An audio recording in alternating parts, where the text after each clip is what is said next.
हो निखिल सर, हो निखिल सर मागे या.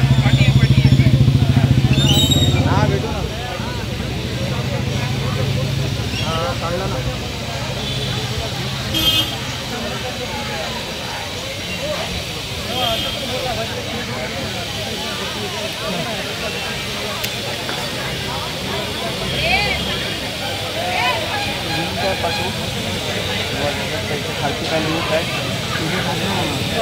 ते कृष्णावर माऊलीचे दर्शन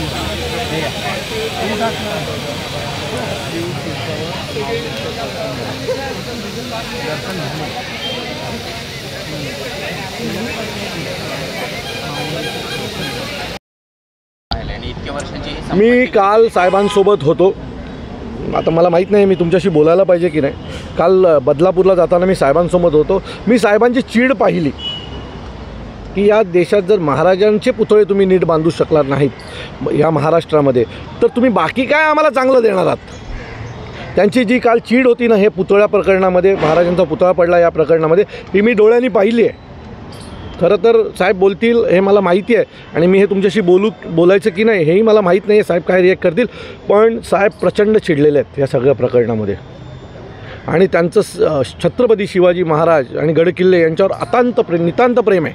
त्यामुळे ज्या वेळेला ते बोलतील त्यावेळेला यांचे कपडेच फाडतील. एक शेवटचा प्रश्न, सरकारने ही चूक मान्य करणं गरजेचं होतं असं वाटत नाही का, की वाऱ्यावरती किंवा काहीतरी चांगलं घडायचं होतं? मला वाटतं की आज एक चांगला एका प्रेसने छान लिहिलं आहे की किती ह्याचे वारे सुटले की काय घडू शकतं. तर मला वाटतं हे जर मुख्यमंत्री साहेबांनी नीट वाचलं तर त्यांना कळेल की तुम्ही दिलेली इन्फॉर्मेशन चुकीची होती. धन्यवाद.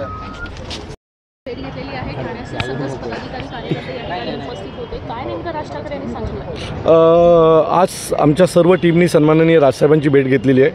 मध्ये जो एक आंदोलन झालं होतं ठाण्यामध्ये, साहेबांच्या गाड्यांवर ताफा अडवण्याचा जो प्रयत्न झाला आणि त्यानंतर ठाण्यात महाराष्ट्र सैनिकांनी जे काही केलं होतं त्या अनेक जणांवर, जवळजवळ 100-125 जणांवर गुन्हे दाखल झाले होते आणि त्या सर्व गुन्हे दाखल झालेल्या आमच्या सहकाऱ्यांना सन्माननीय राजसाहेबांनी आज भेटायला बोलवलं होतं.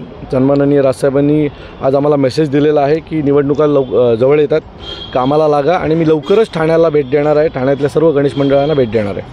पण अनेक खरं तर कार्यकर्ते या ठिकाणी होते, अनेकांवर केसेस देखील घेतल्या गेलेल्या आहेत, त्या संदर्भात काय बोलणं?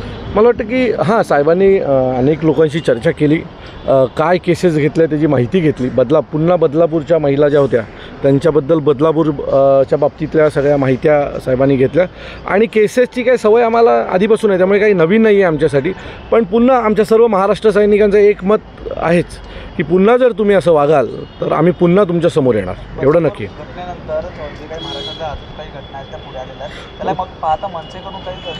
आता काल मोखाड्यामध्ये अशी घटना घडलेली आहे. काल रात्री 2:30 वाजताच्या समोरच मोखाड्यात अशी घटना घडलेली आहे. सो या घटना आता सतत समोर येतात आणि मला असं वाटतं की अशा घटना जर समोर आला तरच कायद्यात काहीतरी बदल होईल. कारण अनेक वेळेला अशा घटना दाबल्या जातात आणि दाबल्या गेल्याच्या नंतर मग ह्या गुन्हेगारी प्रवृत्तीची जी लोकं आहेत त्यांना अजून सतत हे करावं असं वाटतं. तुम्ही बदलापूरच्या घटनेत तुम्ही पहा, त्याने 12 तारखेला पहिला एका मुलीबरोबर तसा वागण्याचा प्रयत्न केला आणि त्याला कुठेही विरोध झाला नाही किंवा त्याला कळलं की नाही या मुली काही बोलत नाही म्हणून 13 तारखेला त्यांनी दुसऱ्या मुलीबरोबर परत तेच केलं. सो मला असं वाटतं की अशा घटना जोपर्यंत समोर येणार नाहीत आणि गुन्हेगारांना चाप बसणार नाही तोपर्यंत अशा घटना घडत राहतील. सो महाराष्ट्र नवनिर्माण सेनेने आमच्या महाराष्ट्रातल्या सर्व महाराष्ट्र सैनिकांना सांगितलं अशा कुठेही घटना घडत असताना दिसल्यास अन्याय दिसेल तिथे लात मारा. पण पोलिसांच्या बद्दलची नाराजगी जी आहे ती या निमित्तानं प्रकाशाने दिसून आली. पोलिसांसोबत किंवा सीपींसोबत काही बोलणं झाले का साहेबांचं? मला वाटतं काल ठाण्याचे रिजनल साहेबांना भेटायला आले होते आणि त्यावेळेला ते ज्या वेळेला बाजू मांडत होते त्यावेळेला सन्माननीय राजसाहेबांनी एकच गोष्ट सांगितली की त्यांनी सांगितलं की गुन्ह्याला लेट काय होतं आहे म्हणून ते एक्सप्लेन करत होते. तर त्यांनी सांगितलं की ज्या वेळेला हे आमच्याकडे आले आणि त्याच्यानंतर 1-1.5 तासाने महाराष्ट्र सैनिकांनी त्या शाळेमध्ये गोंधळ घातला म्हणून सिनियर पी आय तिकडे गेले. तर साहेबांचं स्पष्ट मत होतं की एवढी मोठी घटना घडली, सो अख्खं पोलीस स्टेशन आहे, पोलीस स्टेशन फक्त एकटा सिनियर पी आय चालवतो का? सो त्या मुलीबरोबर सिनियर पी आयने थांबणं गरजेचं होतं आणि बाकीचा स्टाफ पाठवायला पाहिजे होता त्या जागी.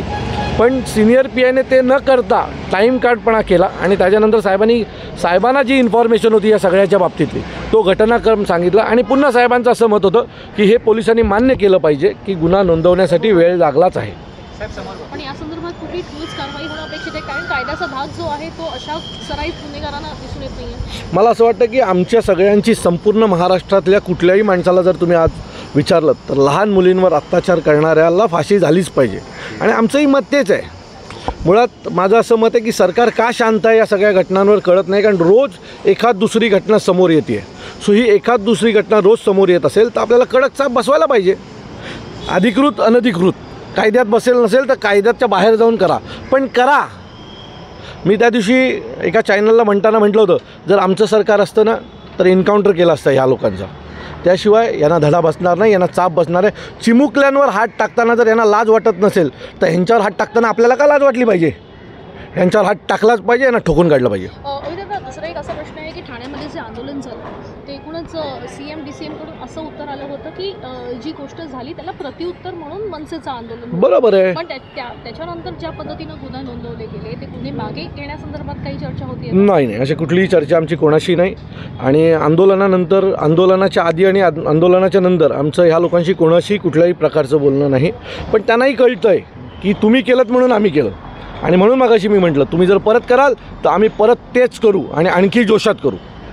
मालवणमधल्या घटनेवरून मोठ्या प्रमाणामध्ये राजकारण होते. काल सुद्धा 2 गट आमने-सामने होते आणि त्याच्यामध्ये सुद्धा अत्यंत चुकीच्या शब्दामध्ये एकमेकांवरती आरोप करताना पाहायला गेले होते.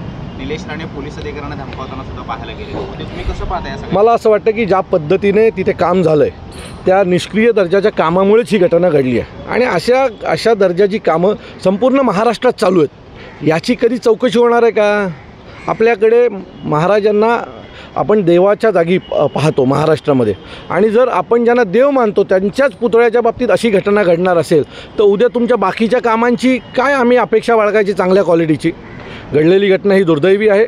अशाच प्रकारच्या महाराजांच्या पुतळ्याच्या बाबतीत जे घडलं आहे असं गल्ली गल्लीत घडतं आहे. आपले रस्ते करोडो रुपये देऊन उखडत आहेत. आपल्या पाण्याच्या योजना आल्यात, वर्षोनवर्ष पाण्याच्या योजनांचे बजेट फक्त वाढले जात आहेत, पण पाण्याच्या योजना पूर्ण होत नाही आहेत. अशा अनेक गोष्टी आहेत.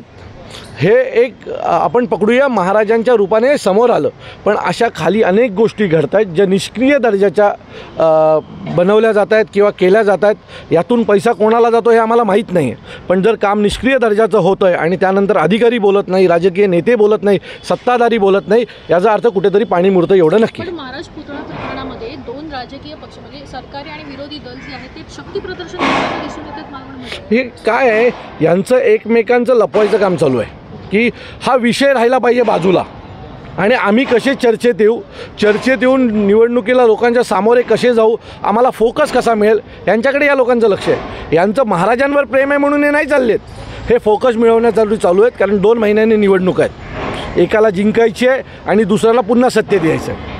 सो यांच्यासाठी यांची लागलेली कॉम्पिटिशन आहे. महाराजांशी यांना काही घेणं देणं नाही आहे. आणि जर महाराजांची घेणं देणं असतं तर अशी घटना घडलीच नसती. 8 महिन्यापूर्वी तयार झालेला पुतळा पडतोच कसा? मला वाटतं सन्माननीय राजसाहेब याचा समाचार लवकरच घेतील. जरा धीर 1-2 दिवसात. सन्माननीय